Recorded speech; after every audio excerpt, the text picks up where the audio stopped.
Olá, olá e muito bem-vindo ao PokerCast Plus. Eu sou o Guilherme Calil. Eu sou o Marcelo Lanza. Marcelo Lanza, dia 24 de 12 de 2025, como é tradição, o PokerCast não para, e hoje trazemos Rodrigo Celoan, a lenda, está de volta para atualizar nova vida, novos projetos, novo bracelete. Lembrando que o PokerCast chega a você por H2Bet, SX Poker e também pela Go Staking. Perguntas, participações, sugestões, promoções e comentários. O nosso e-mail é pokercastplus@gmail.com, Instagrams e Twitters, @pokercastplus, @guicalil e @lanzamaia. Nosso telefone é 31 975 18 9609 para entrar no nosso grupão. O assunto costuma ser pôquer. Hoje o nosso Dodozeira errou rude, mas, enfim, não infringiu as regras, não falou de futebol, então não dá nem para acusá-lo de grandes erros. E estão encerrados os satélites para a série no Chipre. Super High Roller Tour,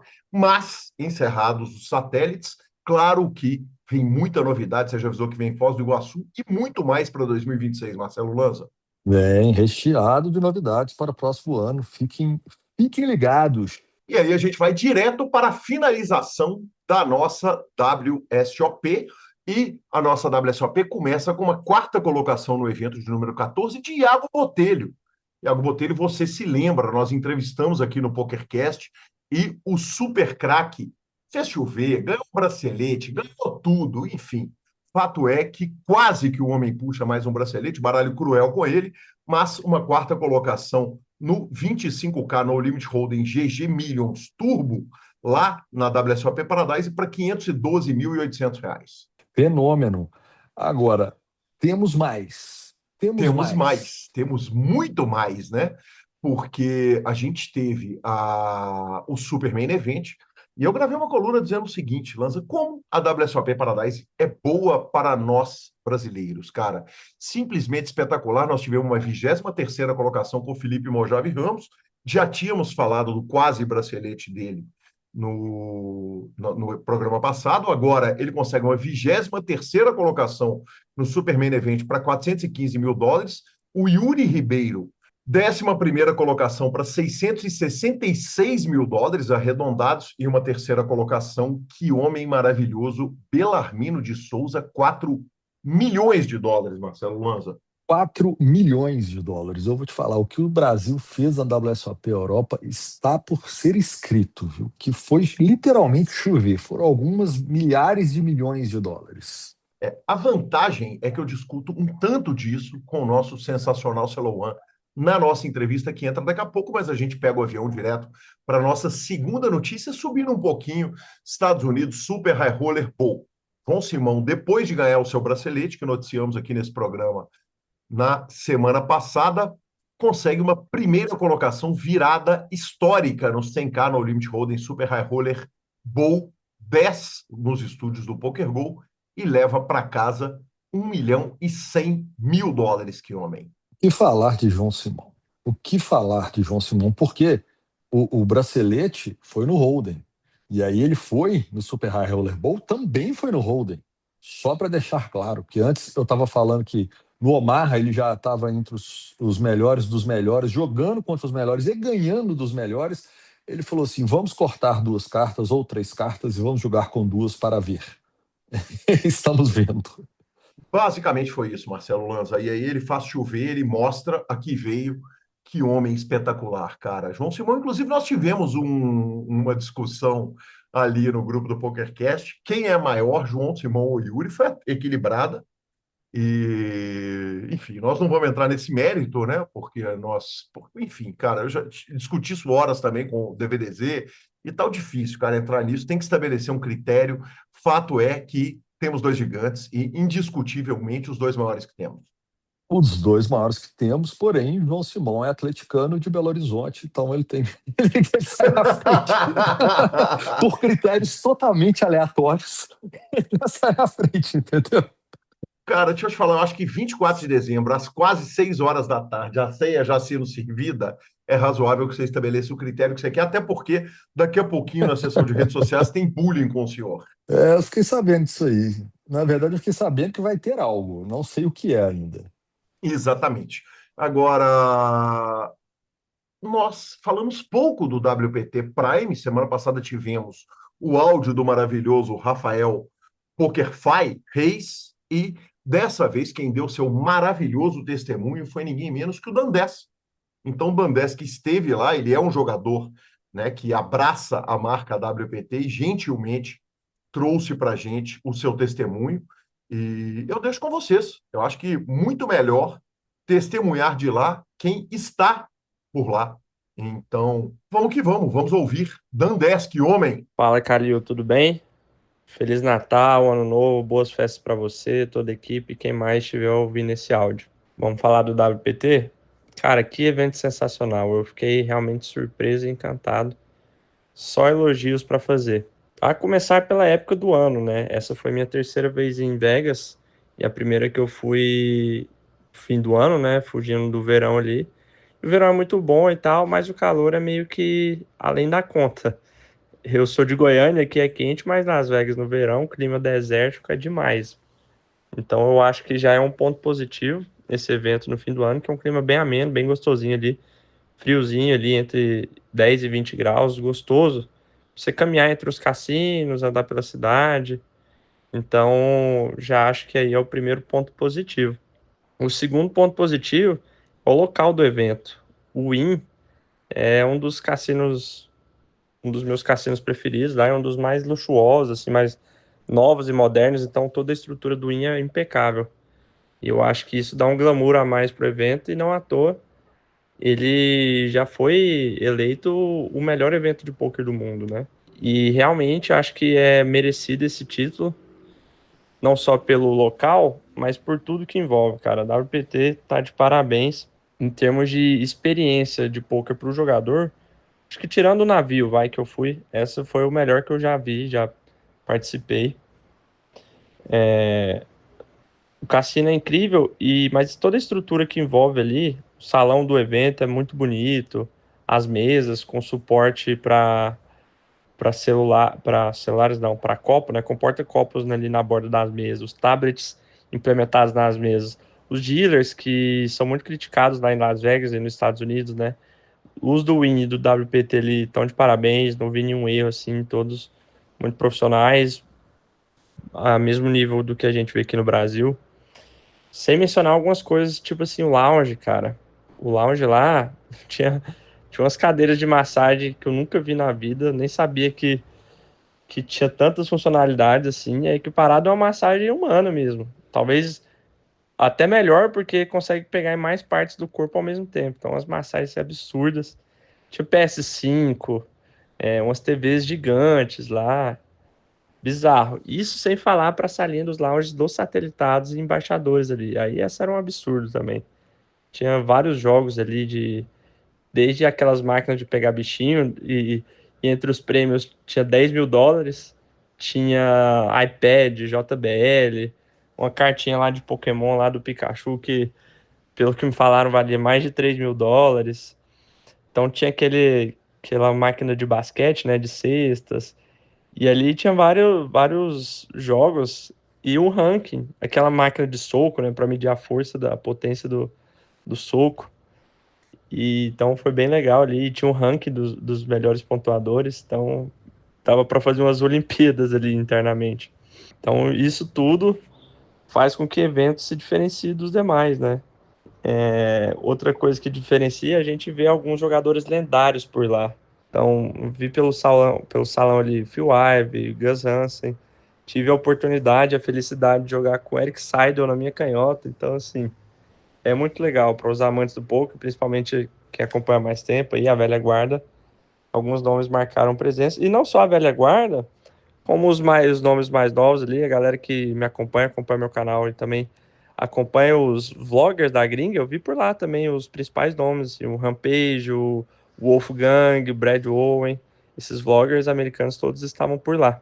Então é legal a gente ver essas pessoas, mas em termos de field, nada demais, cara. Eu costumo dizer que quem bate o field aqui no Brasil, dos BSOPs ou mesmo dos campeonatos regionais aí, não vai ter muita dificuldade de ser vencedor lá em Las Vegas. Claro que tem algumas barreiras a mais de imposto e o próprio câmbio desfavorável, né? mas o field aqui no Brasil é bem mais difícil. Eu tive a oportunidade de jogar o torneio mais caro da minha vida, que foi o Championship, buy-in de $10.400. E mesmo nesse torneio com buy-in mais elevado, eu vi atrocidades, assim, em termos técnicos. Vou postar algumas mãos no futuro e vocês vão poder comprovar isso, mas não achei nada demais. Então, assim, como eu disse, tem os nomes lendários, tem jogadores muito bons, não só dos Estados Unidos, mas do mundo todo, mas também a média, assim, do field é aquele field americano que estuda pouco. Então, quem bate o field aqui no Brasil, bate lá com facilidade, né? E destaques para os brasileiros, que não tinham muitos, não sei se por questão de data, de fim de ano, ou por falta de conhecimento do evento mesmo, ou talvez por ter chocado com o WSOP de Bahamas, eu vi poucos brasileiros por lá. Acho que dá para contar nos dedos, assim, acho que não passam de 20 brasileiros. Estavam lá eu, o Marcelo Giordano, o Romulo Dória, vi também o Robert Lee, o Caio Deluca, o Rafa Reis, o Xará Calil, o Eduardo Calil. E o lutador lá, o Antônio Malvado, lutador do UFC, eu tive a oportunidade de conhecer também. E o homem gosta do jogo, viu? Acho que ele vai se dedicar, pelo pouco que a gente conversou ali. A gente vai ver ele em mais eventos de poker aí, que o bicho gosta. E em termos de resultado, não tivemos muito expressivos. O destaque realmente ficou para o Rafa Reis, que mais uma vez batendo aí um field gigante, né? Então, no Prime, que era o segundo maior evento, em termos de field foi o maior evento, quase 10 mil jogadores. Ele foi eliminado na 12ª colocação. Então, o Rafa matando aí há um tempo, batendo fields grandes, fazendo dinheiro em dólar. Então, parabéns por mais esse resultado. Foi o resultado de destaque dos brasileiros. E em resumo é isso, cara. Experiência incrível, muito grato por estar lá. E o meu plano é voltar todo ano, né? Ano que vem, por questões de Copa do Mundo, a preferência vai ser ir no meio do ano e tentar linkar ali com a WSOP. Mas se puder, se tiver que escolher entre um evento só em Vegas, entre WSOP e WPT, confesso que eu prefiro o WPT. Menos gente, talvez premiações menores ali, mas estrutura incrível. Sem falar nos troféus, né? Que os eventos lá tem troféu, alguns até mais de um, que você ganha o do Win e o Prime lá e o Championship. Então, para quem gosta aí, assim como eu, é um diferencial. E é isso. Postei alguns vídeos lá no meu Instagram. Quem quiser acompanhar com imagens, convido a assistir lá, @Danie10Liveira. Se pesquisar Dan10, acho que encontra também. E vou postar mais detalhados vlogs lá no YouTube. Então eu filmei, levei um filmmaker dessa vez. Então podem esperar vídeos de muita qualidade lá no meu YouTube, no meu canal Dan10. E aproveitando para fazer o jabá também, se você quiser se qualificar para o WPT do próximo ano, pelo WPT Global você consegue economizar os buy-ins. Então, se você ainda não tem conta lá, fica o convite para criar utilizando meu código bônus DAN10. Fechado? Então, mais uma vez, obrigado aí, Calil. Forte abraço. Espero ter resumido bem aí o que foi esse evento incrível. Já quero voltar. Obrigado, Dandese, e vamos correndo para a nossa entrevista, mas não sem antes falarmos da SX Poker. A SX Poker, você sabe, a maior holding de poker do mundo e os melhores cash games, atendimento, torneios, bônus, promoções, excelente para você que é jogador e para você que opera poker. Para você que está pensando, tem um grupo de poker, quer trazer para começar a jogar, poxa, essa turma vai jogar de qualquer jeito, por que não jogar comigo ganhando e cuidando dos meus jogadores? É isso, é muito simples, é muito legal. Vamos embora, vamos de SX Poker, que é muito mais que um clube de poker online. Entre em contato e seja agente dos seus amigos. E agora sim, entrevista do homem da lenda, Rodrigo Celouan.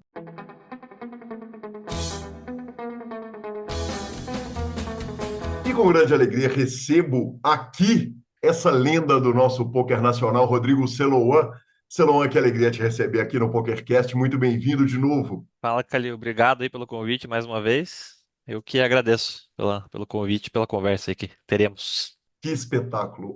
Essa entrevista é importante a gente falar com o amigo espectador, amiga espectadora, ouvinte, que ela começa no salão do BSOP, num bate-papo que estamos tendo ali, e eu falo, Silão, tá na hora da gente dar um update nessa carreira maravilhosa, e dali a gente resolve fazer a entrevista, e aí você vem para cá agora com um bracelete e uma vitória absolutamente magnífica para 2 milhões e 3 mil dólares no evento de 10K, o GG Millions. Conta pra gente a respeito da importância e do impacto do bracelete para o One. Cara, o bracelete em si não é assim uma coisa que eu perseguia, nem um grande objetivo da minha carreira. Claro que ele é legal, que ele tem uma importância histórica inegável, né, no poker, mas obviamente o prêmio gigantesco é uma coisa muito é, incrível, assim, né? Pô, eu ganhei o maior prêmio da história do poker brasileiro online, né? Você não espera isso, né? Ainda mais quando você entende sobre variância e tudo mais. Tem um monte de gente jogando muito bem, um monte de torneio caro ali. E quando acontece com você, demora um tempo pra cair a ficha, né? Você fala, caraca, isso foi um torneio, foi muito grande, né? O que aconteceu. E mais pelo prêmio, pelo torneio, do que pelo bracelete, assim. O bracelete foi a cereja do bolo, vai. Que coisa Mas. maravilhosa. Sim.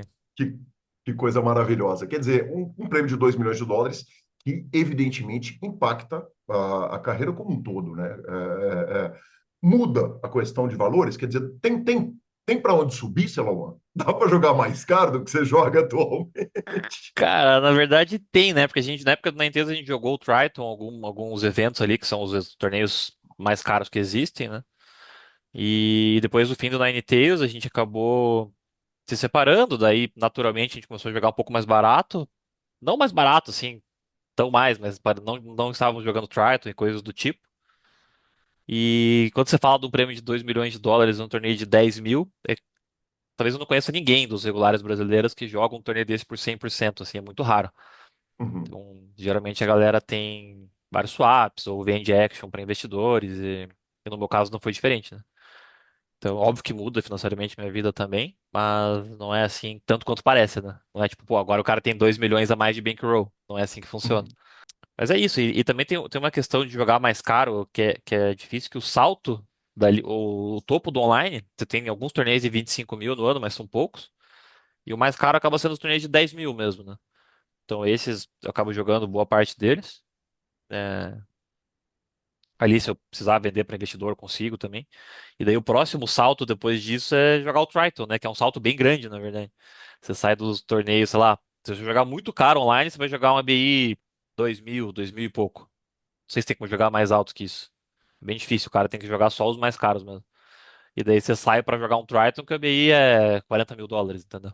Então é um salto muito exatamente. grande e não estava tanto nos meus planos depois do fim do Ninetales ficar viajando live, jogar esses eventos. Mas agora, depois desse hit, depois das últimas viagens também, que foi legal, o BSOP Millions ali estava próximo do pessoal que tem jogado esses eventos. A gente também sempre está trocando percentuais ali em vários torneios.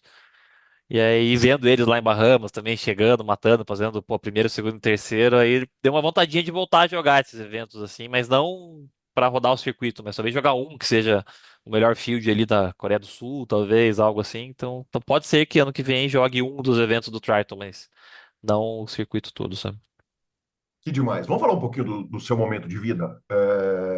De repente, você estava jogando com o Ninetales, quer dizer, estava com aqueles gigantes todos, né? Alguns dos maiores jogadores de pôquer do mundo.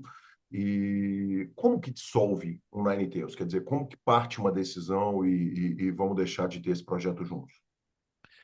Cara, vários motivos, assim. Acho que o primeiro deles é uma questão pessoal de cada um ali mesmo. É muito difícil você manter um grupo de 5, 6, 7 pessoas, quantos forem, com objetivos alinhados no longo prazo, né? Pô, quando começa, todo mundo tá animado. Pô, vamos lá, vamos fazer isso, vamos chegar lá onde ninguém chegou, vamos jogar os high stakes, vamos ganhar dinheiro, vamos estudar, criar material, compartilhar informação, vamos. Beleza. Passa um, 2 anos, com empolgação, chegamos lá, começamos a jogar, jogamos os eventos, fomos bem, torneios caros, no online a gente foi muito bem, né? E daí chega uma hora que os objetivos vão mudando, né? Pô, a gente durou quase 5 anos junto, né? Então você pega o quarto ano, pô, a galera já tava em situações muito diferentes, assim, tanto financeiramente quanto a parte profissional mesmo. Às vezes uns caras, pô, fiquei 4 anos estudando muito e jogando muito. Algum, algumas pessoas ali olharam e falaram, putz, queria tirar o pé um pouco agora, sabe? Não ficar nessa pressão de estudar muito e jogar muito. Que, não sei se alguém Uhum. aguenta fazer isso por muito tempo, né? E outros não, outros queriam, pô, quero ser o melhor do mundo. Então o cara queria continuar nessa pegada. E alguns estavam no meio do caminho entre esses dois. Então é difícil manter um grupo nesse sentido, né? E também rolou uma outra parte que daí é uma questão um pouco mais matemática, assim, de olhar para o nosso bankroll naquela época, assim, e falar, puto, o que a gente tá jogando, o ROI que a gente tem no topo da grade, talvez não faça muito sentido ter todo esse dinheiro aqui parado para jogar isso, sabe? Então, Uhum. é louco pensar nisso assim, porque o poker ele tem um limite, de certa forma. É, só faz sentido você jogar alguns torneios até você ter um determinado bankroll, sabe? Dali pra frente não faz muito sentido, porque ou você teria que jogar torneios muito caros como o Triton, com risco que não faz sentido para nenhum bankroll praticamente, ou vale mais a pena você pegar aquele dinheiro e fazer outro tipo de, aplicar em outro tipo de coisa, né? Do que ficar pegando variância para um ROI que às vezes é baixo, sabe? Então, Perfeito. isso Mesmo jogando em grupo, é claro que vocês estão sujeitos, perdão, a uma variância violentíssima quando a gente está falando desse poker ao vivo, né? Dessas Tritons contra esses fields. sim. Sim, por causa do ABI natural, né? Você pega qualquer ABI, se pegar uma ABI de US$ 20.000, é só você fazer qualquer simulação ali no Prime do Open da vida, rapidinho você vai ver que dá para perder muito dinheiro. É óbvio que a gente sempre também ajustava os nossos buy-ins de acordo com o nosso bankroll, né? Isso é uma coisa que a gente aprendeu muito bem, assim, durante o Ninetales, é uma coisa que eu carrego para minha vida, profissional e pessoal também. E a gente vai falar depois do nosso projeto novo do Orca, essa é uma das partes que eu percebo, assim, conversando com jogadores bem experientes de poker, nomes grandes, assim, que a galera não tem essa noção de quanto betar em cada lugar, entendeu? Tipo, a galera vai muito no feeling, assim, pô, vou jogar um torneio de US$ 26.000 em Bahamas. Quanto que eu vendo? Ah, vou seguir meu coração aqui, entendeu? Só que não é bem assim. Existe todo um fundamento matemático que você pode seguir. Existem modelos para isso, de acordo com o seu bankroll, quanto jogar, quanto vender, de acordo com o tamanho do field. Então, isso é uma coisa que a gente aprendeu muito bem, né? Então, mesmo na época dos Tritons, a gente tinha investidor e ajustava os nossos bets. Mas acabava ficando caro mesmo, acabava sendo o topo da nossa grade de qualquer jeito. E a variância é muito grande, né? Nesses eventos, com certeza. Perfeito. Em entrevista para o PokerCast, eu converso com o Kelvin, e o Kelvin está discutindo, a gente entra naquela discussão do Negreano, que disse que não havia edge nesses torneios, nesses super high rollers e tal, e o Kelvin me respondeu na tora, sem deixar a bola quicar, o seguinte: ele não tem edge nesses torneios. Não dá para falar que não tenha jogadores que têm edge nesses torneios. Você concorda com a afirmação? Ah, vou ficar no meio do caminho entre o Negreano e o Kelvin, vai. Eu acho que dá pra ter um pouco de edge, mas eu acho que é menor do que a maior parte das pessoas acredita que dá pra ter. E quando você vê a parte matemática se você colocar na ponta do lápis ali pra fazer uma conta, se não tiver os jogadores recreativos, não tem como ganhar dinheiro no poker. Você não consegue pegar um profissional bom e encher de profissional mediano lá, o cara não vai ganhar dinheiro. Vai ficar uma variância absurda. E o rake do Triton ele é um pouco alto, né? Se você pegar comparado com outros torneios high stakes, até online e tal, ele acaba sendo um pouco mais alto que o normal. E então, assim, eu acho que tem vários eventos que às vezes você olha lá, tem 60 caras e você olha 10 recreativos, aí parece que tá muito bom. Só que também o recreativo é relativo, né? Você tem alguns recreativos que são aqueles caras que vão entrar e vão jogar totalmente sem noção, igual uns malucos, e vão dar 5, 6 balas, vão ter menos 30% de ROI. Aí você consegue dividir esses menos 30 de cada um desses caras em vários regulares e todo mundo ganha bem. Mas a Uhum. verdade é que nem sempre é assim. Às vezes você tem recreativos que são menos 30, outros que são menos 10. Aí você tem aquele cara que fica ali, tightzinho, fica só foldando, joga só o topo do range. Não vai ganhar dinheiro? Não vai. Naquele field duríssimo. Mas ele não vai perder menos 30, entendeu? Ele vai dar uma entrada, vai ficar tightzinho ali, sabe? Tipo, vai perder menos 10, sei lá, menos 15 na pior das hipóteses. E você começa a dividir esse menos 15 entre os outros 50 regs, menos 10, você vai ver que não sobra muito. E tem o reiki, né? Então, Uhum. Tem o rei que tem o quando custo de você. viagem, né? Que não é É, é, brincadeira, não é barato. isso. Inclusive, a gente fez uma conta, teve uma viagem que a gente fez, eu e o Sage, a gente fez uma viagem do Triton de Mônaco. A gente fez o reiki médio dos torneios e dava em torno, não vou lembrar exatamente o número, mas era algo perto de 6%, não sei se era 6 ou 6,5 agora. E daí, o que que a gente fez? A gente pegou os custos da viagem, que na época o Ninetales que pagava, né? Os custos de viagem de todos os jogadores. E adicionamos no Reiki, como se fosse parte do Reiki, né? E dava, tipo, sei lá, 1% a mais. Então era 7,5% Reiki real, né? Contando com a viagem. Uhum. É óbvio que daí você pode entrar numa discussão de, pô, você tá viajando e tal, mas como a gente jogava muito e tava muito lá pra trabalhar mesmo, acabava que não curtia tanto, assim, né? Os lugares, saía jantar ali, dar um rolê ou outro, mas no fim, pensando só na parte de negócio mesmo, o Reiki acaba ficando bem alto. Então, Perfeito. Siluan, você falou que no momento do Ninetales estava cada um no momento. Alguns querendo tirar o pé, outros querendo enfiar o pé no acelerador, estudar mais, jogar mais. qual que era o momento do Rodrigo Soloan, lembrando que naquela primeira entrevista que você faz comigo, você fala que quando você estava no BTB, que os caras eram workaholics demais até para você. E depois É, você não, os caras eram corrige, insano. e depois você Sim. corrige e fala o seguinte, olha, mas eu estudo pra caramba, que fique claro que eu estudo e eu meto o pé. Qual que era o É, seu momento de vida ali? cara, eu não consigo estar num grupo que tem gente trabalhando bastante e eu trabalhando pouco junto. Mais um esquema desse que a gente tinha na Inteus, eu jamais conseguiria, assim. Então, eu tava ali dentro, e se durasse 10 anos, eu ia ficar 10 anos me matando de trabalhar, mas a verdade é que eu também queria, pra mim foi um alívio, que eu nem sabia que seria quando acabou na Inteus, sabe? Uhum. Eu tava ali, era muita pressão jogar muito caro o tempo todo, por muito tempo. Os caras eram muito bons, então a gente sempre tava performando em alto nível e produzir conteúdo também em alto nível.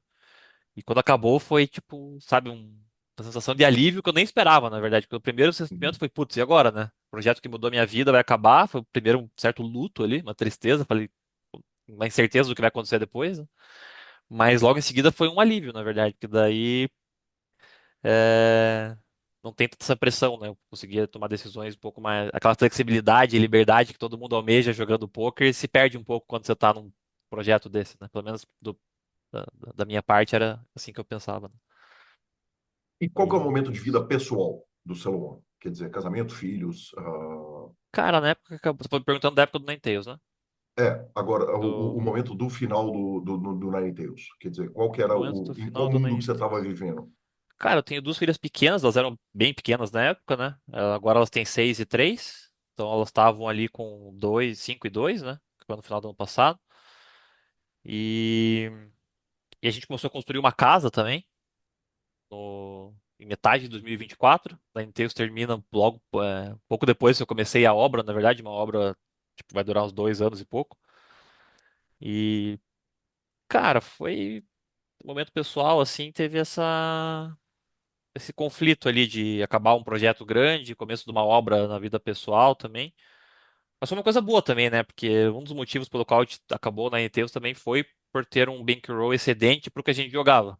Então, uma parte a gente acabou sacando um pouco mais de dinheiro também, cada um ali, cada um fez o que queria, né? Mas da minha parte eu acabei sacando um pouco mais de dinheiro. E até por isso que meu plano para 2024 era jogar um pouco mais barato, né? Óbvio que eu ainda tenho parceria de swap com vários jogadores ali que eram da Ninetales e tudo mais, só que num modelo diferente, né? Só para pequenas partes de alguns torneios e tudo mais. E no fim, acho que essa leveza e essa, essa coisa assim de jogar mais descontraído, tive um ano absurdamente bom, assim. Óbvio, também tem a questão da variância, né? Eu joguei um volume bem baixo e acabei tendo um dos melhores anos da minha carreira, assim. O melhor ano da minha carreira como jogador e um dos melhores também financeiramente. Que demais, que incrível. Vamos falar um pouco sobre a enfrentar esse field ao vivo.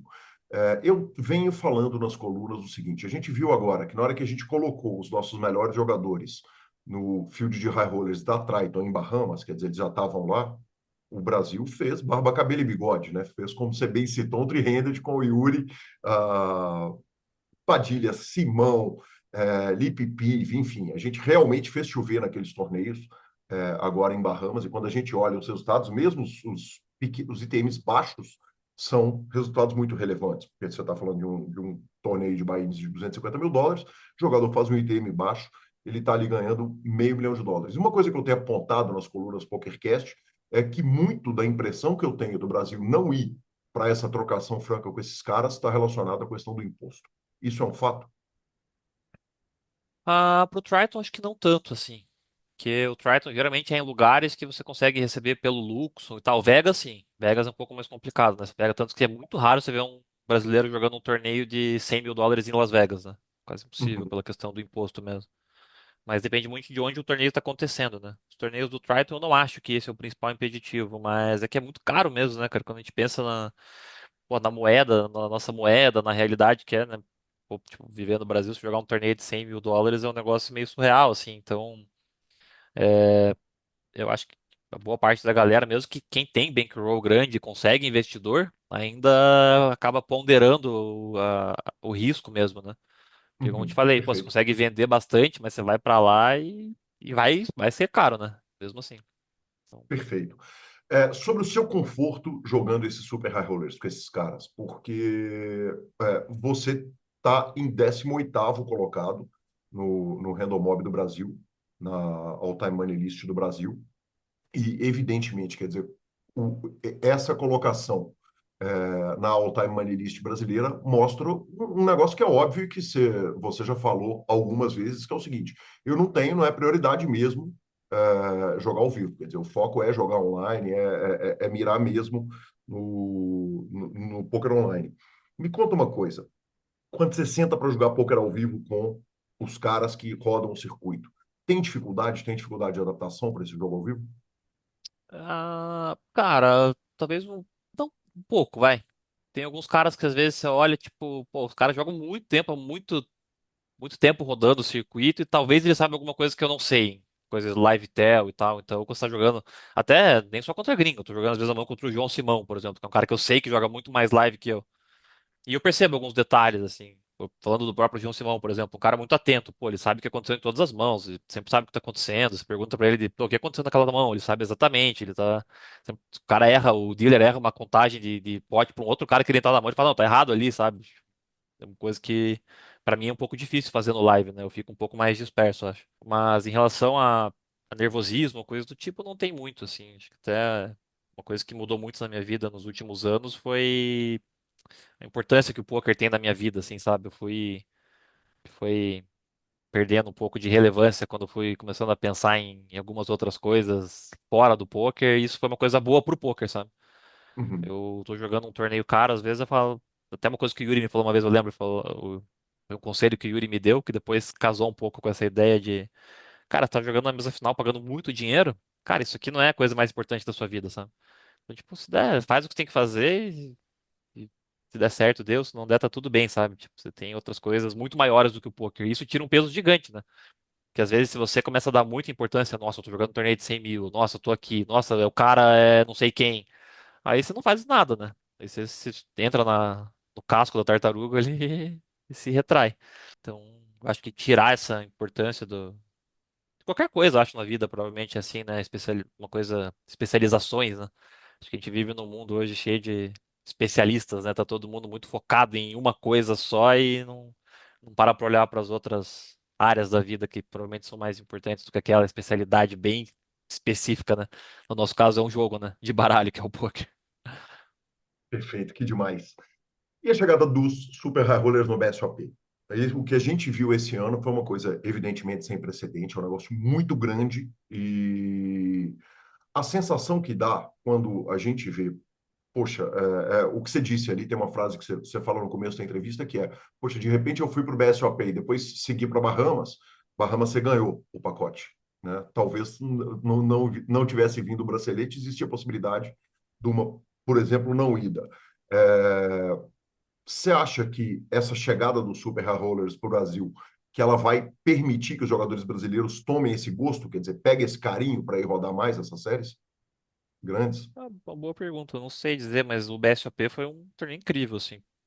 Top um dos que eu joguei na vida, velho. Ele é do mesmo nível do Triton, em termos Uhum. de atendimento da galera, organização. Foi um evento inacreditável, assim.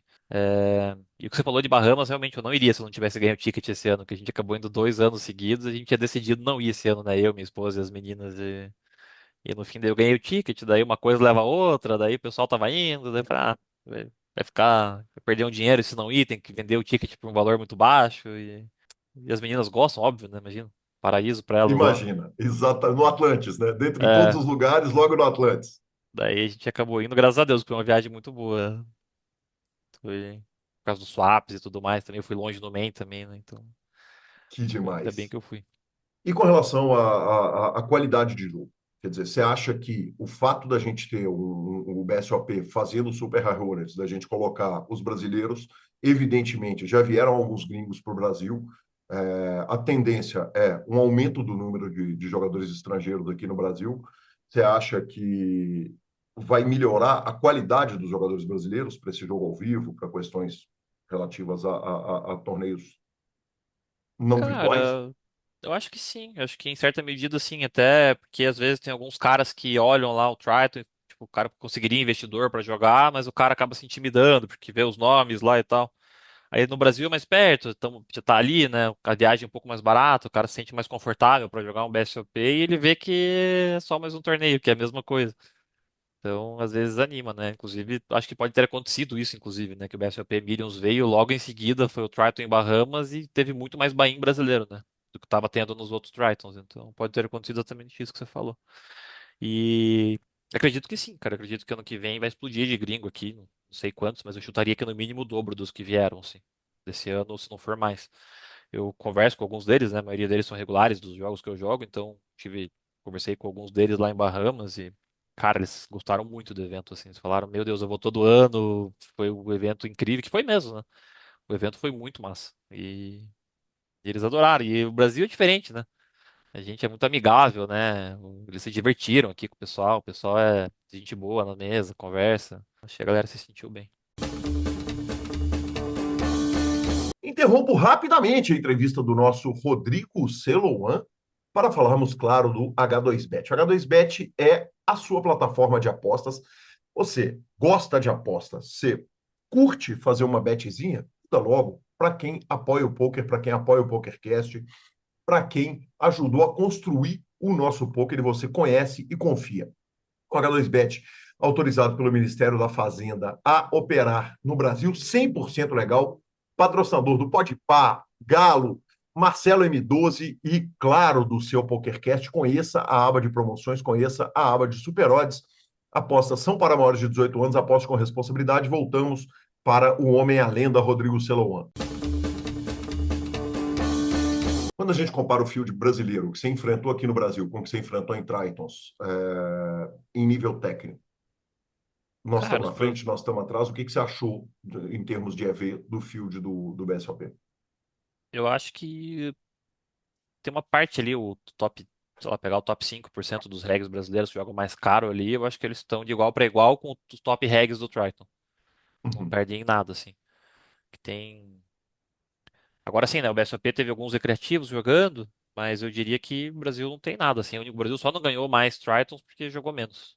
Se você colocar a galera agora aí, o pessoal provavelmente vai começar a jogar mais. Padilha, Pive, o Alisson, Tavares, o João Simão aparecendo bastante. Talvez eu e o Volk jogando, talvez a gente jogue uma parada ali. Se a galera começar a dar mais bainha, o Brasil vai começar a ganhar muito, assim. Não tem muito escape, porque você joga os torneios online, e os brasileiros sempre estão entre os regos mais difíceis de jogar contra. Então não tem. É de igual para igual ali com o top 10, 15% do field do Triton. Aí você vai ter ali um 10, 15% de recreativo e o resto da galera tá abaixo. Muita gente entre os brasileiros e os recreativos ali, sabe? De A profissional. porção de recreativos, o percentual de recreativos num BSOP, o que você encontrou no BSOP, está equilibrado com o que você encontra na Triton? Eu acho que na maioria dos torneios, sim. Teve alguns torneios, tipo 50k Turbo, eu acho que daí foi um pouco maior. Que o 50k Turbo também é um Mais torneio um pouco. recreativos no Brasil. É isso. É que também o 50k Turbo é um torneio de US$ 10.000, né? No Triton, Uhum. agora você até tem, né? O Triton One lá, que tem alguns torneios de buy-in um pouco menor, mas nos que eu fui, era o buy-in mais baixo era 25, né? Então também tem essa diferença, assim. Mas depende muito, né? O Triton tem, sei lá, tem 10 eventos, sempre tem um ali que é muito bom, que é um de 25, 30 mil, que tem mais satélite. E o BSOP é a mesma coisa. Teve eventos que estavam muito bons, acho que o 250, se não me engano, foi um torneio que estava muito bom em algum momento. E foi bastante recreativo, assim, acho que foi o melhor, talvez. Não lembro bem de cabeça agora, mas teve alguns dos bem caros que foi um melhor, assim. E teve eventos meio ruins também, né? Então varia ali um pouco. Perfeito. Não dá para não perguntar a respeito de Martin Cabrel, né? Foi um assunto no BSOP, foi um assunto na WSOP, ele continua sendo assunto e a gente teve, eu acabei gravando uma coluna dizendo que, no final das contas, a minha percepção do Cabrel é que que o EV dele para o jogo é negativo.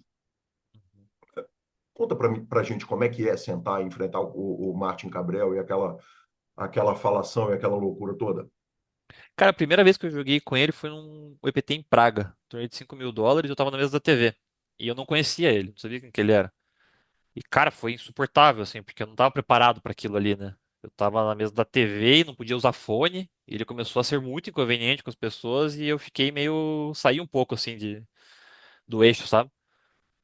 E daí eu lembro que. E eu tava bem nesse torneio, cara. Eu lembro que, tipo, eu acabei caindo depois. Eu lembro de pensar, falei, pô, acho que ele conseguiu o que ele queria, né? Ele fez eu jogar pior do que eu jogaria e eu fiquei pensando sobre isso depois, né?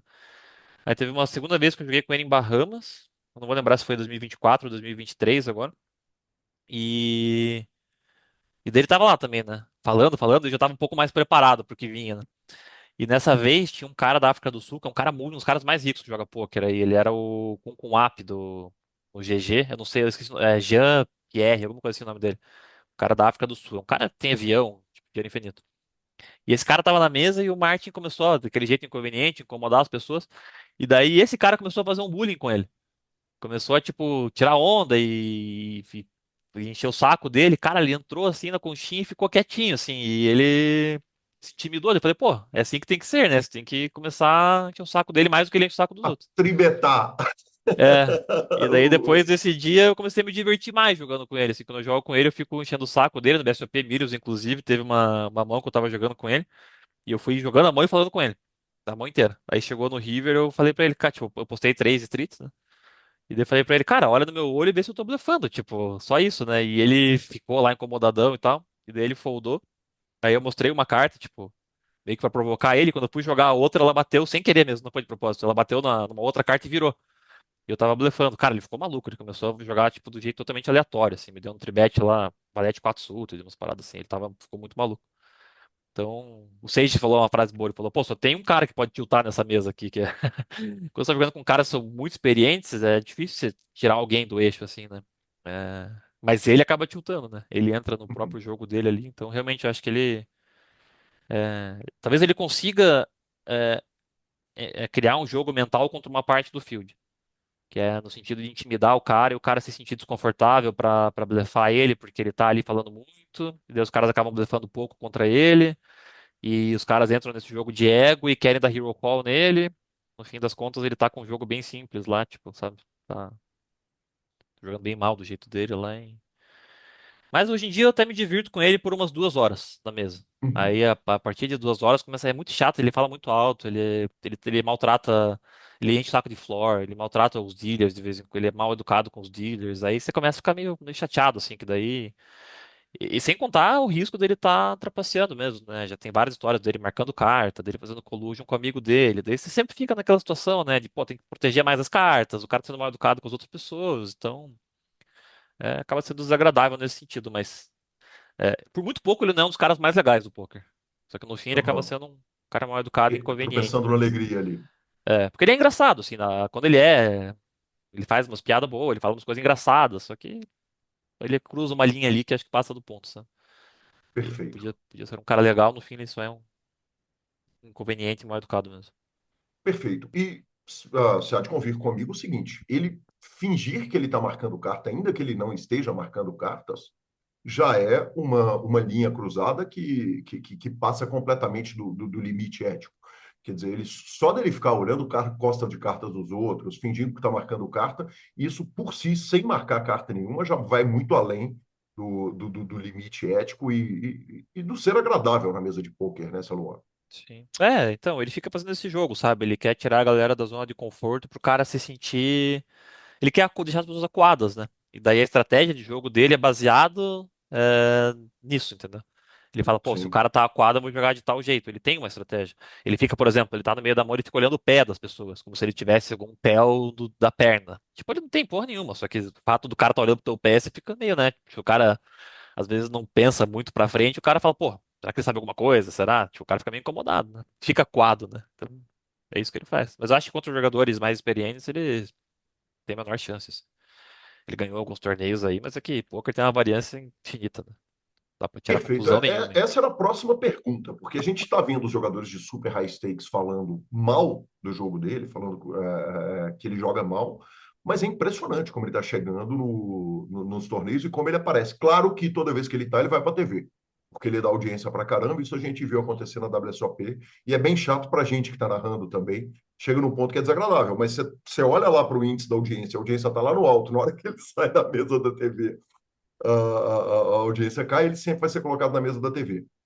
Os resultados dele, quer dizer, 16 milhões ganhos em renda móvel, é muito mais que o Yuri ganhou na carreira dele. Evidentemente, eu não estou comparando os dois jogadores. Né? Sim. Ele joga muito e joga muito caro. Alguma qualidade ele deve ter no jogo dele ou não? Cara, eu acho que essa parte de tirar a galera da zona de conforto e entrar no jogo dele, eu acho que contra uma parte do field vai funcionar bem. Eu não acho que ele não tem um plano e que ele é totalmente. Ele é um cara assim. Ele tem algumas coisas muito loucas, assim. Ele sempre sabe o tempo do relógio, por exemplo. Isso é muito bizarro. Ele nunca perde time bank. Ele tá conversando com o cara, enchendo o saco do cara, e ele tem que foldar a mão e ele folda faltando um segundo pra acabar o tempo, sem olhar pro relógio, assim, como se ele tivesse um relógio na cabeça. Acho que ele tem algumas coisas, assim, mas no geral ele é um jogador fraco. Não acho que ele bateria no longo prazo o jogo. Poker Live, ele tem. Cara, talvez seja um pouco polêmico falar isso, mas a verdade é que muitos das maiores lendas do poker, a gente olha os torneios que eles ganharam live e tem essa questão do random mob, pô, o cara, o Steven Chidwick, que tem 60 milhões de prize, não sei o que, não sei quanto tá hoje, né? Você tem isso, mas a minha opinião é que as lendas do poker, na verdade, só se provam no poker online. Eu Uhum. acho que não tem como se provar no poker ao vivo. Vou te dar um exemplo, por exemplo, o Ninetales, a gente ficou alguns anos ali jogando. Eu não cheguei a jogar o circuito todo porque eu tinha duas filhas pequenas, mas eu acabava jogando 3 ou 4 paradas por ano, pelo menos. Os caras estavam jogando 7, 8. Tinha pessoal que ficava mais tempo viajando do que em casa, quase lá. E a gente ficou uns 3 anos jogando muito live. Tinha pra EPTs, fomos pra alguns Tritons, jogava muita coisa, assim. E somando todos os jogos do Ninetales em 6 pessoas, viajando por, sei lá, 3, 4 anos ali bastante, a gente jogou 2.000. A gente tem isso numa planilha, né? A gente jogou, tipo, pouco mais de 2.000 entradas. Cara, quando você coloca 2.000 entradas num qualquer simulador de variância, você vê que isso é nada no poker, entendeu? Então você pega um cara só, a gente tava em 6, né? Você pega um cara Sim. só, ele vai jogar uma quantidade de jogos absurdamente ridícula, que não quer dizer absolutamente nada, sabe? Se você pegar, por exemplo, o Martin Cable, eu chutaria que ele tem algo como, sei lá, -5, -10% de ROI nesses Uhum. jogos caros. Talvez seja até menos, mas eu chutaria que ele tem isso. Se você colocar 10 Martin Cables, digamos que você pudesse clonar eles e colocar 10 Martin Cables, cada um com -10%, jogando por 5 anos, esses torneios que ele joga. Você vai ter um Martin Cameron que vai perder -40, só que você vai ter um lá que vai ganhar 25% de ROI, entendeu? E no mundo real a gente só conhece um, né? E talvez ele Sim. esteja runando muito acima do EV e ele tem lá 25% de ROI, parece, e os fios são muito pequenos, né? Então às vezes você vê, às vezes o cara deu 4 reentradas no torneio, ficou em terceiro lá e empatou, tá ligado? Fio de curto. E às Sim. vezes você vê, pô, Mas o aí o cara cara ganhou, pega um ganhou. mini, o cara pega um mini main event da WSOP com milhares e milhares de entradas e vai e crava a parada. É muito impressionante, É, né? não é, mas é assim, você entende a variância do jogo, você vê que, tipo, é muito bizarro, assim. Se ele tivesse, digamos que ele fosse o melhor jogador do mundo, tá? Uhum. Vamos colocar que ele tenha 150% de ROI. A chance dele ganhar esse torneio é ridícula.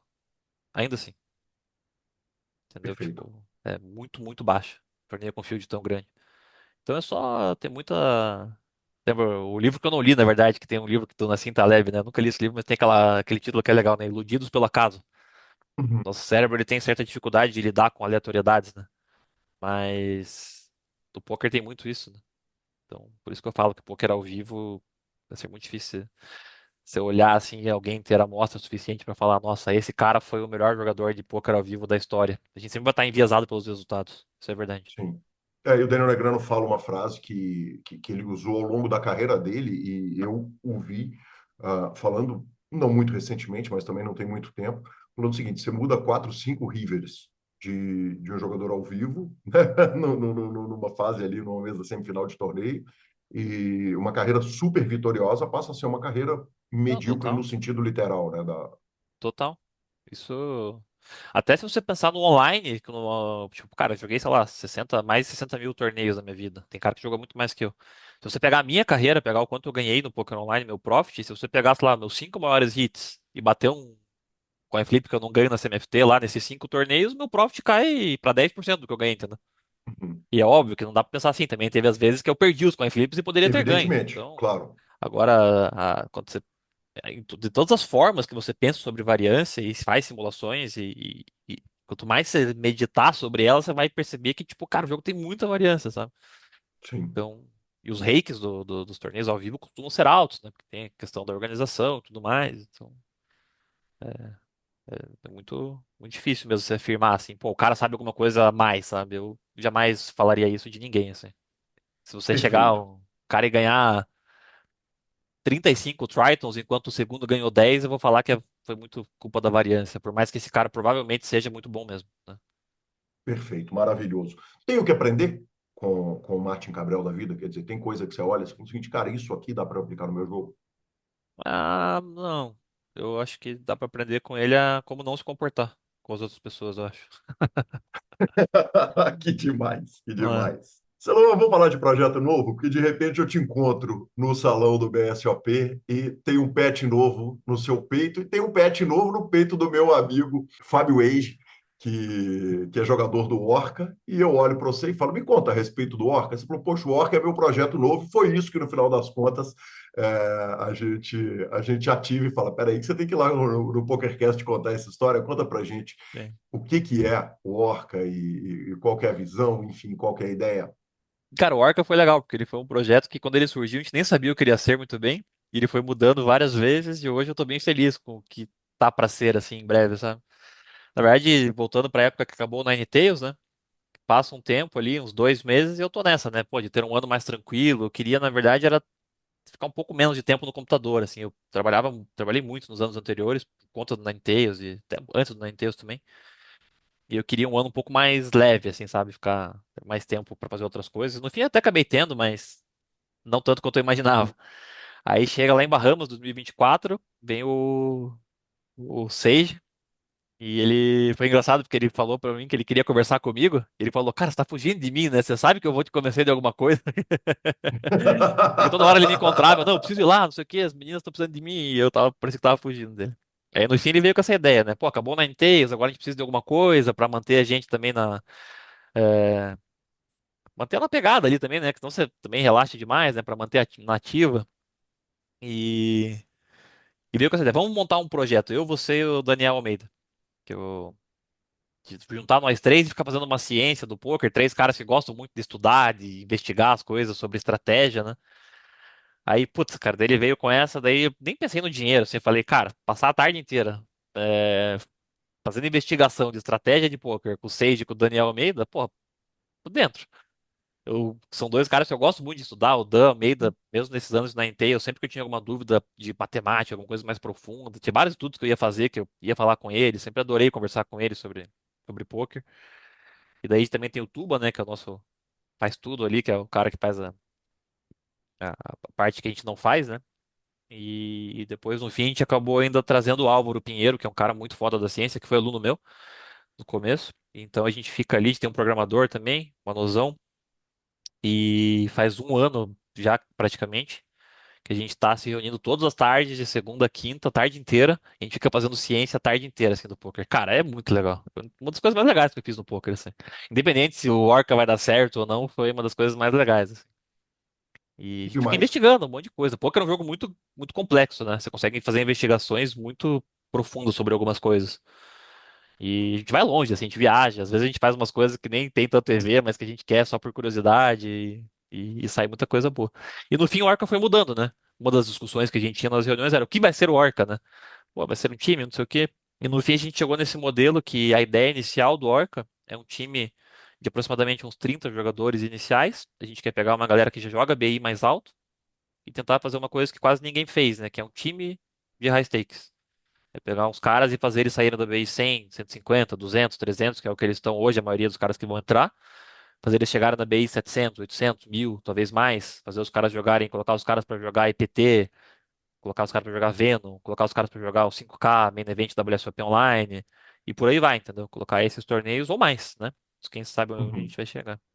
E fizemos um modelo para isso tentar funcionar, né? Diferente dos times tradicionais, é totalmente diferente de qualquer time que já existiu. Na verdade, vai ser um experimento, na verdade, que é um modelo muito diferente de qualquer time que já existiu.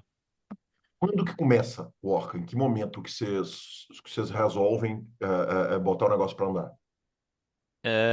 Cara, a gente começou no começo do ano já, assim, mas começou daquele jeito. A gente se reunia, vamos fazer algumas coisas, e enquanto isso a gente ia discutindo o que que vai ser o time. E ele foi mudando, Uhum. né? Mas vocês foram Ah, contratando nesse período, enquanto vocês estão avaliando? Vocês já não, estão indo buscar um jogador A, ou B, não. você? Não, Aham, a gente foi falar. Tinha algumas pessoas mais próximas ali do nosso ciclo social que acabavam sabendo, por questão da amizade mesmo ali. Pô, o que que vocês estão fazendo, né? A gente tá fazendo ciência e não sabemos muito bem como que vai ser ainda. Aí, conforme a aham. gente ia decidindo como que ia ser o modelo e o sistema, essas pessoas mais próximas, elas foram sabendo. Aí até um pouco, de certa forma, orgânico ali, eles iam contando para outros, e daí vinha, o pessoal foi sabendo antes da gente divulgar qualquer coisa, né?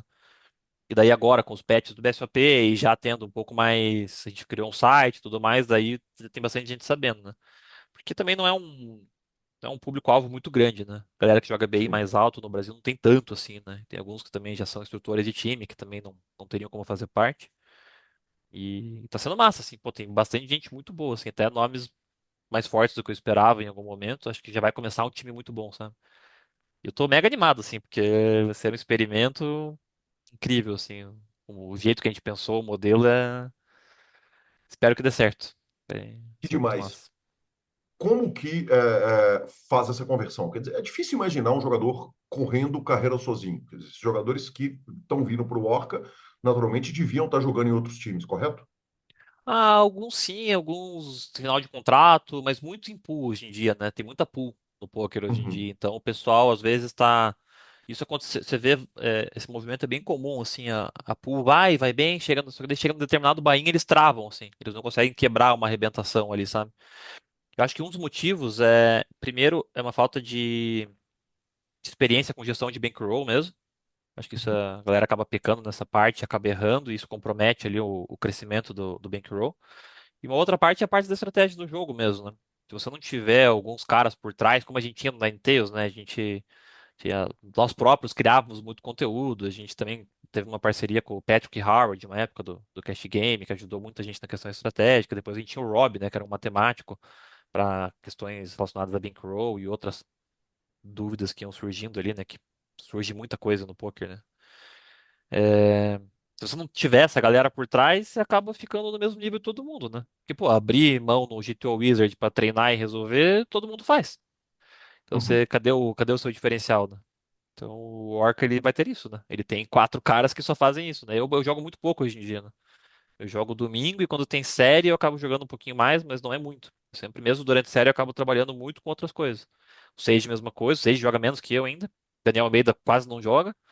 E o Álvaro tá nesse processo também agora de jogar um pouco menos. Então a gente fica muito tempo dedicado à ciência, à produção de coisa nova e isso é muito legal. Tá saindo muita coisa E boa aí, já.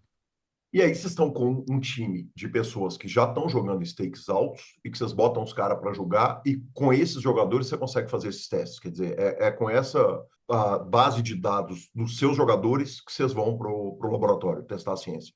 Também, a gente vai começar a testar com os caras. A gente vai primeiro, né, passar mais ou menos um plano de jogo, né? Nosso plano de Uhum. jogo, tentar passar para eles que a gente está desenvolvendo.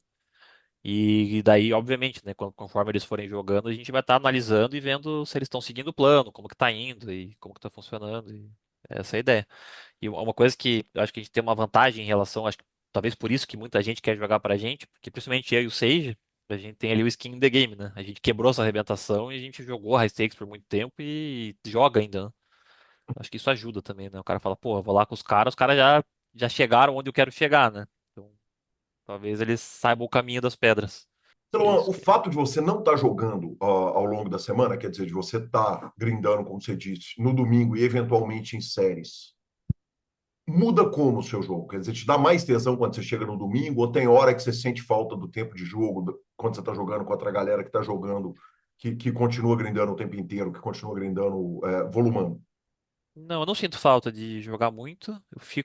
Acho que eu fico bem animado para jogar os domingos, mas nada demais. Fico assim, até. Eu já falei isso para alguns amigos do poker. Eu falei, cara, às vezes a gente nem sabe quão viciado a gente é no jogo, porque a gente nunca parou de jogar, né? Eu fiquei, sei lá, Aham. dez anos da minha carreira que eu devo ter perdido média de um domingo por ano, assim. 10 anos. Perdia só quando caía bem no dia da virada do ano, ou no Natal, coisas assim, sabe? Eu lembro que teve um evento que eu perdi uma vez no domingo, que foi um casamento do amigo meu. Que eu fui no casamento e, tipo, daí eu falei, não, amanhã eu não vou jogar, que a gente virou a noite lá na época de solteiro ainda. Acho que foi a única vez que eu perdi o domingo por causa de algum evento mesmo que teve no sábado, sabe? De resto, eu sempre dava um jeito de grindar, nem que começasse mais tarde. E hoje em dia, e daí esse ano foi a primeira vez que eu fiquei 3 domingos seguidos sem jogar, né? Eu saí de férias com as meninas em algum momento. E eu fiquei, nem levei o computador, fiquei 3 semanas sem jogar e eu fiquei bem, assim. Falei, não, eu não sou viciado, eu tava bem tranquilo. Eu voltei, tava tudo igual, assim. A vontade de jogar era a mesma, não tava, tipo, tremendo, não tava tudo certo. E estava tudo igual, o field estava todo igual, quer dizer, não faz diferença, você não sente uma evolução Não, não, em três técnica ali, semanas nem em não. poucas semanas, não. Não, não. que dá um pouco de diferença, é engraçado isso. Parece que nos primeiros, sei lá, 40 minutos jogando poker online, depois de um mês sem jogar, você sente que tá um pouco enferrujado, assim. Sim, Mas logo volta, né? Pô, faço isso há muito tempo, né? Então. E a questão de não jogar durante a semana, esse é um ponto, assim, né? Que eu acho que é interessante que se você. Quando você começa a dedicar muito tempo pra ciência, como eu tô fazendo esse ano, e jogar pouco, eu acho que como jogador você acaba tendo um certo prejuízo. É claro que é bom também que eu tô tendo contato com coisas que ninguém tem, que eu tô produzindo, mas ao mesmo tempo eu tô gerando pouca mão minha. É, não tenho tanta mão para rever, né? Quando você joga, sempre surgem dúvidas. E acaba, acho que, perdendo um pouco disso, né? Acho que é um processo que muitos donos de time acabam passando, sabe? Os caras dedicam muito tempo pro time e acabam ficando um pouco para trás como jogador. E isso é uma coisa que me preocupa até um pouco, assim, até começando o Orca, um dos meus planos é pegar um sistema de treinamento que a gente está direcionando para eles e fazer junto com os caras, né? Eu sinto que esse ano eu estudei pouco perto dos outros, sabe? Estudei pouco uhum, meu jogo, estudei pouco, vi pouca mão e assim que começar o Orca, eu pretendo treinar junto com os caras, né? Entrar no mesmo embalo. perfeito. Quer dizer, o Orca, então, ele oficialmente ele não foi dado início. Não, não, Não, não tá. ele Os jogadores, por exemplo, o Wade, que estava com o patch do time, ele não está grindando para o Orca nesse momento. não, não. É fevereiro de 2026 que começa. Perfeito. É, Oficial. aí vocês A vão gente já dar tem. início. É, a gente já tem vários jogadores confirmados, alguns ainda estão decidindo. Tem alguns casos interessantes até que foi engraçado, até inesperados. Tinha alguns caras que jogavam em pool e eles eram donos de time, times com bastante jogadores. E a gente falou, pô, esses caras não vai dar, não tem como, né? Não tem como a gente pegar um dono de time para entrar aqui. E os caras estão cogitando sair fora do time deles, abrir mão de ter um time para entrar com a gente. Foi legal, assim. E foi uma eu esqueci a palavra, agora me fugiu a palavra. É uma das coisas que a gente tá falando pra galera que precisa ter, que a gente não quer ninguém que tenha time. Que você imagina que a gente vai Uhum. estar com 30 caras muito comprometidos. Se você tiver um cara que tem time, ele não tá na mesma pegada dos outros, né? Pra Perfeito. evoluir. Quer dizer, esses Então, caras vão estar sentando e jogando. Eles vão estar estudar, jogando a isso. carreira deles. É. Perfeito. Eles vão. E isso foi um aprendizado que a gente teve do próprio Ninetales, né? Que foi uma coisa de louco. Eu não sei se já falei sobre isso na outra entrevista com você, mas o Sage chegou em algum momento, a gente tinha um time, né? Ninetales. E era um time muito bom, que cada um Que era trouxe o seus time do melhores. Robolt, Isso. era Não, aquela meninada que tava subindo e é. que eventualmente estourou todo mundo, né? Sim, tava, tinha o Dalton, tinha o Aziz, tinha o Gustavo Mioto, também vários caras que explodiram, assim, o Paulinho. Cara, uma galera. Era um time muito forte, assim. Se eu esquecer alguém, se eu ficar falando os nomes, então eu não vou nem continuar, mas era provavelmente o melhor time do Brasil na época, em termos de qualidade, né? E o Sage chegou pra gente, isso, com, sei lá, 3, 4 meses de Ninetales. Chega numa reunião semanal nossa, a gente fala, cara, eu acho que a gente tinha que quitar o time. E todo mundo falou, pô, você tá maluco, né? Como que a gente vai quitar? A gente tem o melhor time aqui, vamos abrir mão dos caras. Daí ele explicou os argumentos dele, né? Ele falou, pô, a gente tá tentando fazer uma coisa que é muito difícil, a gente tá tentando bater os jogos mais caros. A gente tem que sentar, estudar e jogar. Se a gente ficar dividindo a atenção com o time, a gente provavelmente não vai conseguir. E no fim ele deu mais argumentos e convenceu, e a votação foi meio apertada, mas a decisão foi por acabar com o time mesmo. Uhum. E depois de um tempo se provou uma decisão muito acertada, assim, sabe? A gente falou, pô, o time demanda muito, né? Ainda mais um time com caras bons. E é isso. Então, Os jogadores entraram em pool, né? Esses jogadores que restaram, a maioria deles foram, eles criaram uma pool entre eles e jogaram isso, e se teve viraram. várias, cada um teve umas 3 pools que surgiram depois ali com o fim desse time do Ninetales e, pô, vários caras jogam os torneios mais caros ali, né? Até hoje. Eram muito bons, já eram muito bons naquela época. Alguns daqueles jogadores estão vindo para o Orca ou daquela turma não? Não vem ninguém. Puta, boa pergunta. Acho que não. Daquela galera que jogava pro time do Ninetales, não. Perfeito. Celoan, e o que que espera um jogador que está entrando para o Orca? Quer dizer, evidentemente, eu imagino que você deve estar com a parte do time fechada com você. O site está lá mostrando que as inscrições estão abertas para os jogadores. O que que espera um jogador que está indo para o Orca? Cara, a minha ideia com o Orca, o meu sonho com o Orca, na verdade, é que ele seja o Ninetales Maromba. Eu brinco com o Sage, eu falo, o Orca é pra ser Aham. o Ninetales Maromba, porque se a gente conseguiu em 6 caras, e depois 7, a gente começou em 9, depois ficou 7 muito tempo, né? 6 e 7 muito tempo. Com essa galera a gente conseguiu chegar onde a gente chegou e fazer o que a gente fez, Eu acho que você ter um grupo com uns 30 caras muito bons e mais uns 4 por trás só fazendo ciência, cara, dá pra ir muito longe. Tipo, Uhum. tão longe ou mais do que o Ninetales foi, sabe? Então, eu falo assim que se a galera não estiver jogando um ABI muito alto depois de um ano de Orca, o projeto deu errado. Perfeito. Daí a gente pode pensar em outra coisa, porque o objetivo é fazer a galera conseguir jogar muito caro mesmo, assim, e bater os limites altos, sabe? Se- Então esse é o meu grande sonho ali com o projeto. Inclusive abraçando um bocado de live. Sim, mas assim, pensando, o live ele tem esse negócio que eu falei pra você sobre a questão do volume e da variância, né? Eu acho que ele Sim. faz parte do poker, ele é bom porque você está jogando uma mesa só, então você acaba tendo reflexões que você geralmente não tem jogando online, você acaba discutindo, você está ali conversando com outras pessoas, acho que tem esse networking, acho que ele é importante. Mas, por exemplo, eu jamais aconselharia um cara que está em determinado momento da carreira a jogar 6, 7 paradas por ano. Eu acho que Uhum. compromete demais, assim, porque é muito difícil ter disciplina para estudar em viagem. Eu viajei com muita gente, é muito difícil alguém que realmente estuda de verdade, igual você estuda no dia a dia em casa. Quase ninguém, para não dizer ninguém. Aí você faz 7 viagens. Cara, se essa viagem durar 2 semanas, você tem que pensar que uns 2 dias antes você está se organizando para a viagem e depois que você volta, você tem que voltar para a vida, né? Jet lag e tal. Dá para contar uns 20. Você faz 7 viagens. Cara, já foi aí, sei lá, muitos meses do ano. Ah, Aí você sim. pensa nas séries online. Durante a série é difícil você manter uma rotina de estudo também. E as séries estão cada vez mais longas, né? Você pega Scoop e WCoop, hoje em dia elas, juntar as duas, dá uns 2 meses e meio. Aí o cara quer tirar um mês de férias também. Cara, quando você vai ver que horas que você vai estudar poker, entendeu?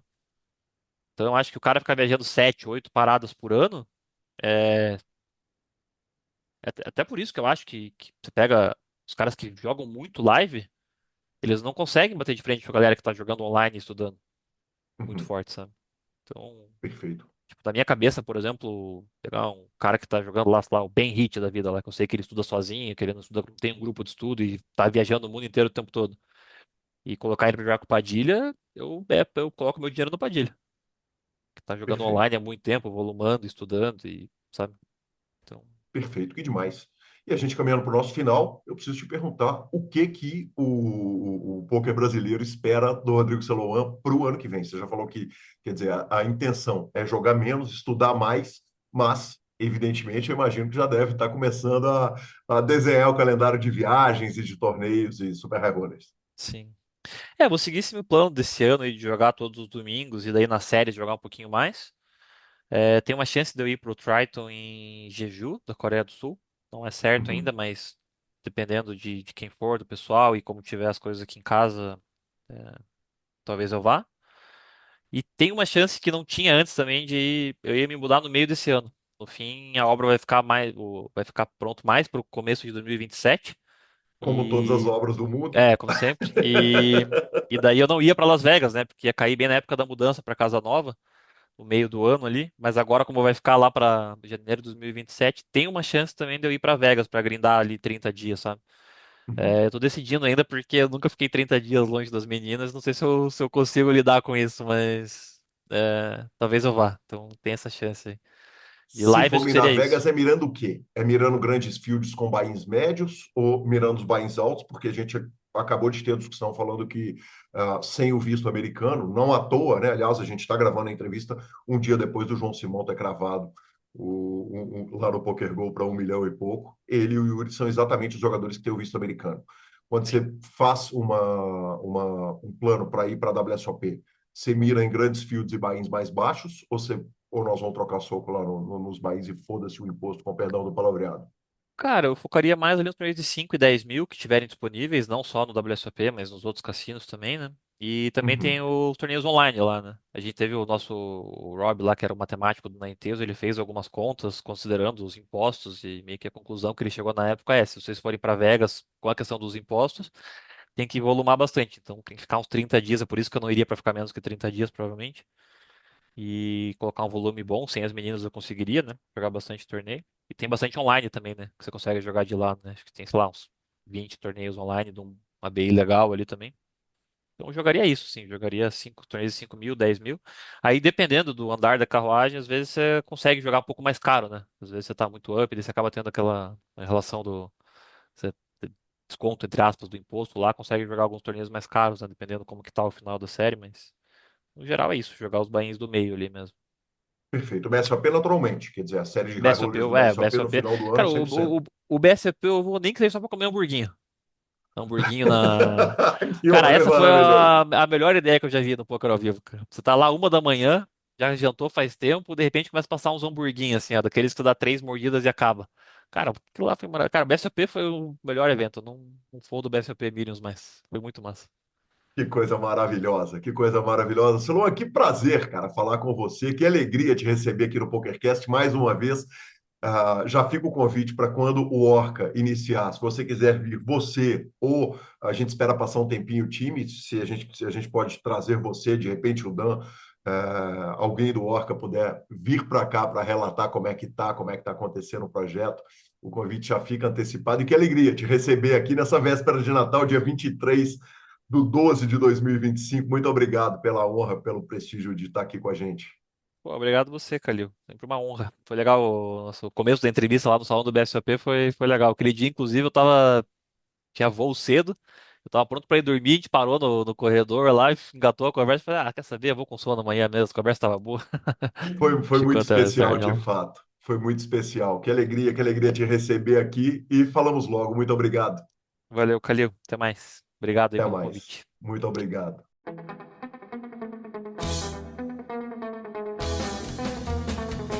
Marcelo Lanza, que forma de fechar o ano, considerando que o próximo programa é a nossa retrospectiva. Cara, eu gosto muito de entrevistas updates, porque Eu assim, a também. gente faz as entrevistas com o cara, conta a história da vida dele, conta a trajetória, conta até ali, e de tempos em tempos a pessoa vinha aqui dar um update, falar dos novos projetos, falar de algumas coisas, contar como que foi o pós até ali, eu acho muito legal, parece que a gente vai acompanhando, colocando mais um capítulo na história, é fenomenal, cara. Exatamente, cara, espetacular. Obrigado, obrigado, Celoan, gentileza, o carinho, né, de uma entrevista que começa no salão do BSOP. E claro que nós vamos para as nossas redes sociais, mas não sem antes trazermos a palavra da GoStake. A GoStake é a primeira plataforma de staking de poker do Brasil em 2026. Estamos chegando cara, vai ser demais, né? Site novo, tudo novo, estrutura nova e vai ser fantástico. Então, lá você anuncia, compra ação ou vende ação, conhece os destaques e a segurança da Pay for Fun. Compre suas cotas com a Go Staking. Go Staking unindo poker e investimento e vambora de redes sociais. Não sei se eu quero, não. Mas vamos, viu, Marcelo Lanza? Porque eu fui tirar a minha lendária foto com o Papai Noel hoje, dia 24 no shopping. É uma Sim. tradição que tem pelo menos 20 anos. Se eu tivesse que chutar, tá mais para os 25. E havia pessoas do poker comigo e me contaram uma história maravilhosa que eu queria ouvir por suas palavras, Marcelo Lanza. Qual delas? Aparentemente, o senhor estava dando cartas no Social Clube em Belo Horizonte do nosso falecido Fábio Fernandes. Alguém parou a sua mão, te xingou, o senhor é dealer, mas o senhor sabe ser esquentado na hora que é para ser esquentado.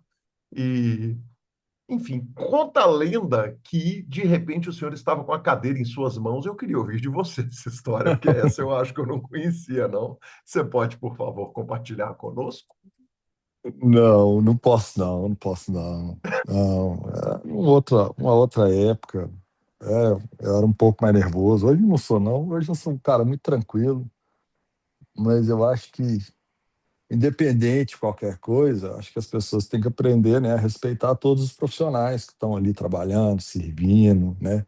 As pessoas têm que aprender a respeitar todo mundo, que às vezes as pessoas esquecem, né? Que tem gente que está ali trabalhando com seu ganha-pão. Eu já fui dealer, já fui diretor de torneio, já fui ajudante de cozinha, já fui caixa, já passei por tudo, todos os steps do poker, já fui jogador profissional. E, e o rapaz, ele estava meio passando os limites, né? E só que o limite de um termina, né, quando chega no do outro. Só que ele já era um cara que passava do limite todo dia e você segura a onda, segura, segura, até que um dia ele pôs a mão. Aí eu também posso pôr, tá tudo certo. Não houve cadeirada, importante dizer. Não houve. Não houve Não houve que cadeirada. segurar. A cadeira estava indo. Tá. A Ah, história poderia terminar aqui, mas conta que alguns dias antes, houve um assalto à mão armada no clube Teve. e quem me contou a história falou que, e de repente eu olhei para o Lanza, ele estava olhando para mim assim, tipo, e aí, nós vamos reagir? Não, pô, os cara colocaram a gente debaixo da mesa ali com a arma e os cacete. Situação de merda mesmo. E, e Gabi tava também, né? Então eu botei a mão em cima da cabeça dela e ficava olhando, né? Você fica olhando, né? O que que você vai fazer na hora? Você fica avaliando, né? O grau de, de risco, segurar a consequência, mas esse tipo de situação, infelizmente, o certo é não reagir. E foi o que eu fiz.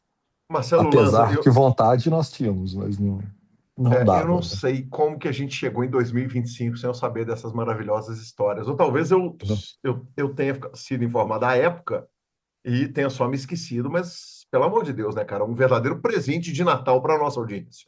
Não, mano, tá doido. Na época tinha muita coisa, muita. Nossa Senhora. Deus me perdoe. Ainda bem que eu fiquei mais calmo. Ainda bem, Nossa, tem algumas, tem várias, na verdade. né?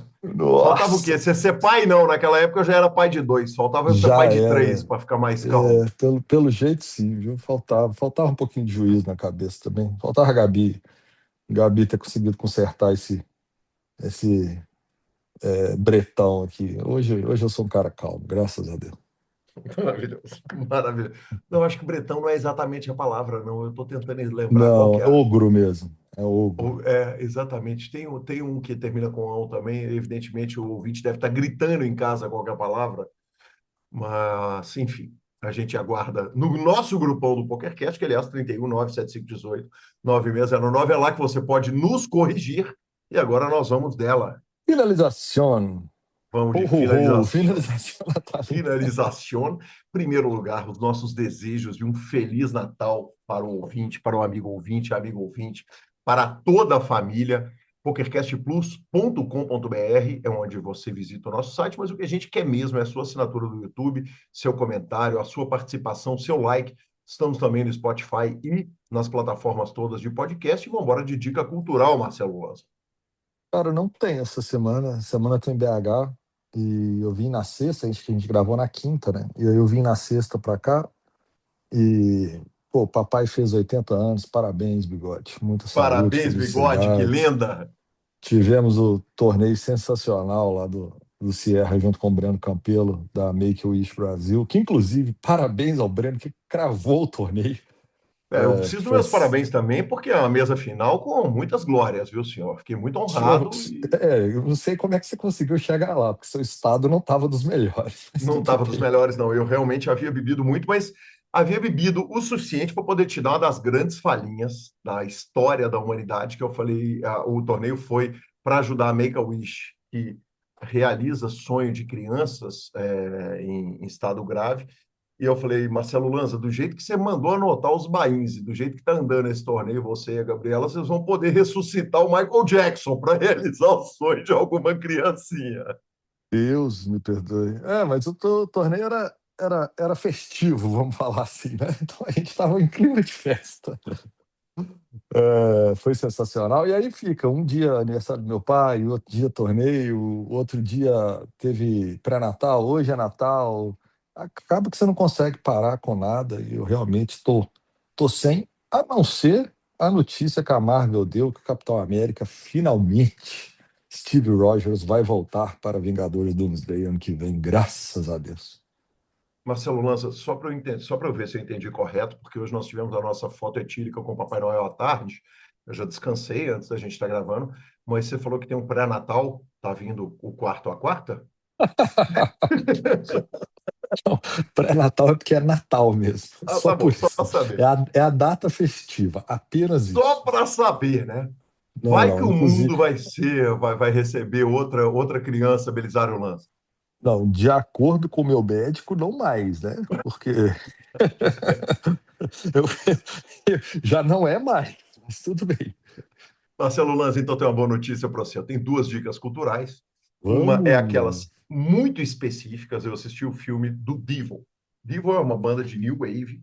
Então, essa é uma dica daquelas super específicas mesmo. Mas quem gosta da cena New Wave, do rock, do pós-punk e tal, e quiser conhecer uma história de uma banda que é surreal e que eu já tentei gostar de Devil, mas eu não consigo, porque realmente assim, a música é muito maluca até para o meu padrão, mas o filme, a história da banda é muito legal.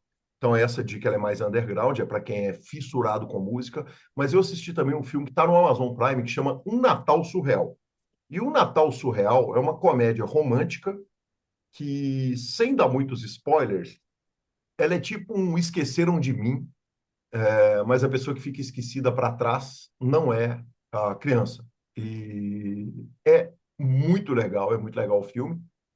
Não é um grande filme assim, não é grande cinema, mas entretenimento bacana de 2 horas. Então fica a Curta dica. entretenimento. Curta essas coisas de entretenimento de 2 horas. Para mim é o que está me pegando ultimamente. Inclusive dá para assistir em múltiplas parcelas, Marcelo Lanza. Melhor ainda. Vamos que vamos. Estamos no Spotify, Deezer, YouTube, Amazon Music e Podcast Players. Nos indique, nos dê 5 estrelas. Lembrando, o PokerCast chega a você pela H2Bet, pela SX Poker e pela Go Staking. E a edição é do nosso maravilhoso Matheus Crono. Um grande abraço a todos, Feliz Natal, boas festas para vocês, nossos ouvintes, e para todas as suas famílias. E até semana que vem com retrospectiva, né, vovô? Exatamente. Vamos que vamos.